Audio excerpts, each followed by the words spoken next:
Hello, നമ്മളിന്ന് പോകുന്നത് ആലപ്പുഴയിലെ പാതിരാമണലിലാണ്. അപ്പം ഞങ്ങൾ ഓട്ടോയിലാണ് പോകുന്നത് കേട്ടോ. നമ്മളിന്ന് വണ്ടി എടുത്തില്ലായിരുന്നു. നമ്മൾ ആലപ്പുഴയുള്ളൊരു പള്ളിയിൽ പോയതാണ്. അത് കഴിഞ്ഞിട്ടാണ് ഞങ്ങൾ ഒന്ന് പാതിരാമണൽ വരെ ഒന്ന് പോയിട്ട് വരാമെന്ന് നോക്കിയത്. അങ്ങനെ നമുക്ക് അവിടെ സ്പീഡ് ബോട്ടാണ് കിട്ടിയത്. അങ്ങനെ ഞങ്ങൾ അവിടെ നിന്ന് സ്പീഡ് ബോട്ടിൽ പോവുക കേട്ടോ. നമുക്ക് രണ്ടുപേർ കൂടെ 400 രൂപയാണ്. എത്ര മണിക്കൂർ വേണമെങ്കിലും നമുക്ക് അവിടെ സ്പെൻഡ് ചെയ്തിട്ട് വരാമായിരുന്നു. അങ്ങനെ ഞങ്ങൾ അവിടെ ചെന്നിട്ട് ഇറങ്ങി നമ്മൾ നേരെ നമ്മുടെ എൻട്രിയിലോട്ട് ചെന്ന് കയറി. അഡൽറ്റിന് 50 രൂപയാണ് നമുക്ക് എൻട്രി ഫീ വരുന്നത്. പിന്നെ കുട്ടികൾക്കൊക്കെ 25 രൂപയാണ് കേട്ടോ. അങ്ങനെ നമ്മൾ അവിടെ കുറച്ച് നേരം നിന്നിട്ട് നേരെ നമ്മൾ പാതിരാമണലിൻ്റെ അകത്തോട്ട് കയറി കേട്ടോ. നല്ല അറിയാലോ ഞങ്ങളവിടെ കുറേ നേരം നിന്നിട്ട് പോലും ഒരു ബേർഡിനെ പോലും കണ്ടില്ല. പക്ഷെ അല്ലാതെ ചീവീടിൻ്റെ അതിൻ്റെയൊക്കെ കരച്ചിലൊക്കെ ഉണ്ട്, അല്ലാണ്ട് ബേർഡിനെ ഒന്നും നമ്മൾ കണ്ടില്ല കേട്ടോ. അപ്പോൾ ഫസ്റ്റ് ടൈമാണ് വരുന്നത് ആലപ്പുഴ. ഞങ്ങൾ ഒരു പള്ളി വന്നതാ.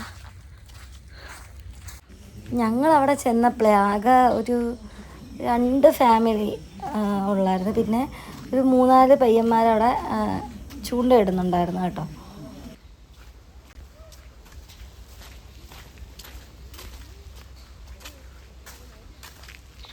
അത്യാവശ്യം നടക്കാനുണ്ടായിരുന്നു കേട്ടോ. അങ്ങനെ നമ്മൾ ചെല്ലുമ്പം ഗുരുദേവൻ്റെ ഒരു ക്ഷേത്രം കാണാം.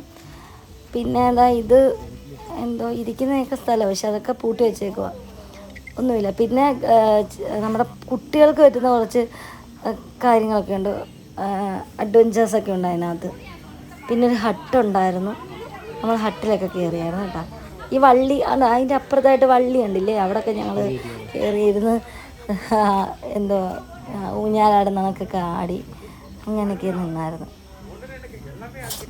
തുരുത്തായതുകൊണ്ട് അവിടെ പ്ലാസ്റ്റിക്കും കുപ്പികളൊന്നും ഇടാൻ പറ്റത്തില്ലായിരുന്നു കേട്ടോ. 5000 രൂപ പിഴ. പിന്നെ എന്നിട്ട് ആ സൈഡിൽ കിടന്നതാണ് ഇത്രയും കുപ്പികൾ. പിന്നെ അരുണ് ഊഞ്ഞാലാടി. അതിനുശേഷം ഞാൻ പറഞ്ഞ ഹട്ടുണ്ടെന്ന്, അതിനകത്തോട്ട് ഞാൻ ചെന്ന് കയറി.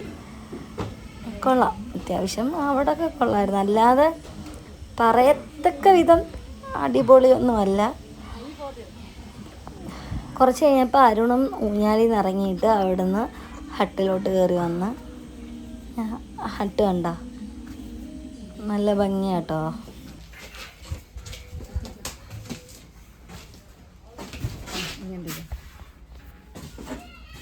നമുക്ക് മുന്നേ ഒരു ഫാമിലി ഉണ്ടായിരുന്നു കേട്ടോ. അവരെല്ലാം കൂടെ ആ അഡ്വഞ്ചർ ഇരുന്ന് കളിക്കുക കൊച്ചുങ്ങളുമായിട്ട്. പിന്നെ ഞാനാണെങ്കിൽ നമ്മുടെ ഒരു ഫ്രോഗിൻ്റെ വായിക്കൂടെ വരുന്ന ആ ഒരു റൈഡില്ലേ, അതിനകത്തൂടെ കയറുക. എൻ്റെ പൊന്നെ പിള്ളേരുടെ റൈഡായിരുന്നാലും നമുക്കൊരു ഫണ്ണ് വേണ്ടേ, അതിന് വേണ്ടി ഞാനൊന്ന് കയറി. എന്നുവെച്ചാൽ പാടായിരുന്നു കയറാൻ. എന്നിട്ട് ഞാൻ കയറി. അവിടുന്ന് നമ്മൾ സ്ലിപ്പായിട്ട് ഇനി വരിക.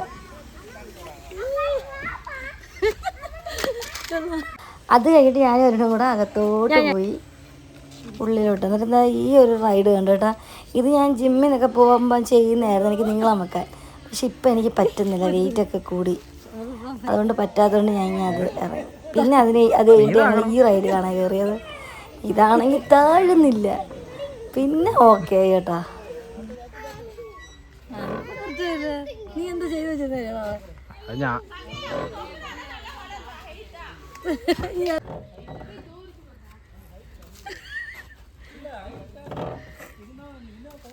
ഞാൻ പറഞ്ഞില്ലായിരുന്നോ കുറച്ച് കൊച്ചുങ്ങളൊക്കെ ഉണ്ടായിരുന്നു, അവരാണ് ഇത്. അത് കഴിഞ്ഞ് ഞങ്ങൾ 3ാമത്തെ വേറെ റൈഡിൽ കയറി കേട്ടോ. അങ്ങനെ അതിനകത്തോട്ട് കയറിയപ്പം ഞങ്ങൾക്ക് 2 കൂടെ അത് പറ്റുന്നില്ല. ലാസ്റ്റ് അരുൺ ഇറങ്ങിയിട്ട് എനിക്ക് ആക്കി തന്നു. അപ്പോൾ അത് നല്ലതായിരുന്നു കേട്ടോ. അല്ലാതെ ഞങ്ങളെ കൊണ്ട് പറ്റുന്നില്ലായിരുന്നു. പിന്നെ നമ്മളൊരു വീണ്ടും അവിടെ നിന്ന് നമ്മൾ ആ അഡ്വഞ്ചറിൽ നിന്ന് ഇപ്പുറത്തോട്ട് ഇറങ്ങി ഉൾക്കാട്ടിലോട്ട് പോകുന്നത് കേട്ടോ. ഇതിൻ്റെ ഉൾക്കാട്ടിലോട്ട് എന്താണെന്ന് അറിയാൻ വേണ്ടി ഞങ്ങൾ എൻ്റെ കൂടെ നടന്നു പോയി. പക്ഷെ ആരും ഇല്ലായിരുന്നു. ഫസ്റ്റ് ടൈമാണ് ഞങ്ങളിങ്ങനെ പോകുന്നത്. അവർ ആ കപ്പിൾസും ഫാമിലി എല്ലാം കൂടെ അവിടെ തന്നെ ഇരുന്നായിരുന്നു. ഞങ്ങൾ ആ സമയത്താണ് ഈ കാട്ടിലോട്ട് ചെന്ന് കയറുന്നത്. ആരും ഇല്ല, ഒരു വിജനത. പക്ഷെ നമുക്ക് ആൾക്കാർ പോയേക്കുന്ന ആ ഒരു റൂട്ട് വെച്ചിട്ടാണ് നമ്മൾ പോകുന്നത് കേട്ടോ. അങ്ങനെ തന്നെ ഇതുപോലൊരു വീണ്ടും ഒരു വള്ളിക്കമ്പ് പോലൊക്കെ ഇങ്ങനെ പടർന്നിരിക്കുന്നത്. അവിടെ എത്തിയപ്പോൾ പിന്നെ വഴിയില്ല. പിന്നെ ഞങ്ങൾ രണ്ടുകൂടെ അവിടെ നിന്ന് അത് കഴിഞ്ഞിട്ട് അരുണാണെങ്കിൽ പയ്യെ, പിന്നെ അരുണാണെങ്കിൽ വളഞ്ഞും ചരിഞ്ഞും ഒക്കെ അതിനകത്തോട്ടൊക്കെ കയറി നോക്കുന്നു പോകാൻ പറ്റുന്നോന്നൊക്കെ കേട്ടോ. പിന്നെ ഞാൻ പറഞ്ഞു പോകണ്ട, ഒറ്റയ്ക്കല്ലേ എന്നും പറഞ്ഞ് ഞങ്ങളിഞ്ഞ് കുറച്ച് നേരം അവിടെയൊക്കെ നിന്നിട്ട് ഇഞ്ഞ് പോരുന്നു. പിന്നെ ഞങ്ങൾ അവിടെ നിന്ന് നടന്നു വന്നതാണ്ട് ഈ വള്ളിയിൽ ഈ വള്ളിയിൽ അവൻ കയറി. പിന്നെ അതിന് ശേഷം ഞാനും കയറിയിരുന്നു. അവിടെ നിന്ന് കുറച്ച് ഫോട്ടോസൊക്കെ എടുത്ത് വീഡിയോസും ഒക്കെ എടുത്ത് പതുക്കെ ഞാൻ അവിടെ നിന്ന് ഞാൻ ഇറങ്ങി. നമ്മൾ അവിടെ എല്ലാം കണ്ടു തീർന്നപ്പോഴത്തേക്കും ബോട്ടിൽ കുറേ ആൾക്കാർ വന്നു. പിന്നെ ഞങ്ങൾ വേറെ ഒരു വഴിയും കൂടെ കണ്ടപ്പോൾ ഞങ്ങൾ അങ്ങോട്ടും കയറിപ്പോയി. അവിടെ ചെന്നപ്പോൾ ഒരു ഊഞ്ഞാൽ കിടക്കുന്നുണ്ട്. അവിടെ ഇരുന്ന് ഞങ്ങൾ ഊഞ്ഞാലൊക്കെ ആടി. അരുൺ ആദ്യം ഇരുന്ന് ആടി, പിന്നെ ഞാനും കയറിയിരുന്ന് ആടി. അങ്ങോട്ട് പോകാൻ വഴിയുണ്ട്, പക്ഷേ ഒറ്റയ്ക്കൊരു പോകാനൊരു ഒരു ആദ്യമായിട്ട് ആയതുകൊണ്ട് ഒരു പേടി. അങ്ങനെ ഞങ്ങൾ അവിടെ നിന്ന് ഇങ്ങ് പോരുന്നു. പിന്നെ അവിടെ ആയിട്ട് 2 കടയുണ്ട്. ഒന്ന് നമ്മൾ ആ അഡ്വഞ്ചർ ഉള്ള ഇല്ലേ, അവിടെയും ഒരെണ്ണമുണ്ട്, ഒരെണ്ണം ഇവിടെ. അപ്പോൾ അവിടുന്ന് നമ്മൾ വന്ന് ഈ കടയിൽ കയറി ഒരു മാഗിയൊക്കെ മേടിച്ച് കഴിച്ചു.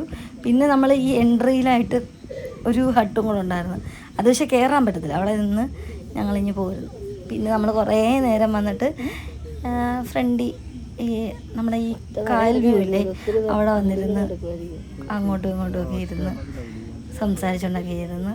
അപ്പോൾ ഞാൻ പറഞ്ഞില്ലേ, ഞങ്ങൾ പറഞ്ഞില്ലേ ഒരു ബോട്ട് വന്നു, അതിനകത്ത് വന്ന ആൾക്കാർ അവിടെ നിന്ന് കഴിച്ചിട്ടൊക്കെ അവരങ്ങ് പോയി. പിന്നെ നമ്മൾ നമ്മുടെ ബോട്ടിന് വേണ്ടി കാത്തിരിക്കുകയാണ്. അങ്ങനെ നമ്മൾ നമ്മുടെ ബോട്ട് ചട്ടീൻ്റെ അടുത്തോട്ട് പോവുക. നമ്മൾ വിളിച്ചായിരുന്നു, കോൾ ചെയ്യുമ്പോൾ വരാമെന്ന് പറഞ്ഞായിരുന്നു. ഞങ്ങളൊരു 2.5 മണിക്കൂർ ആ തുരുത്തിൽ തന്നെ ഉണ്ടായിരുന്നു കേട്ടോ. നമ്മൾ പോകുന്ന ബോട്ടാണ് വരുന്നത്.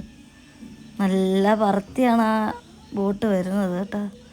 തിരിച്ചതുപോലെ ഞങ്ങളെ കൊണ്ടുപോയതും നല്ല സ്പീഡിലായിരുന്നു. അപ്പം ഞങ്ങൾ പിന്നെ നമ്മളവിടുന്ന് നമ്മൾ ചേർത്തല റെയിൽവേ സ്റ്റേഷനിലോട്ടാണ് പോയത്. അപ്പോൾ ഇത്രയേ ഉള്ളൂ വീഡിയോ. ഞങ്ങളുടെ ഈ വീഡിയോ ഇഷ്ടപ്പെട്ടാൽ ലൈക്ക്, ഷെയർ, സബ്സ്ക്രൈബ്.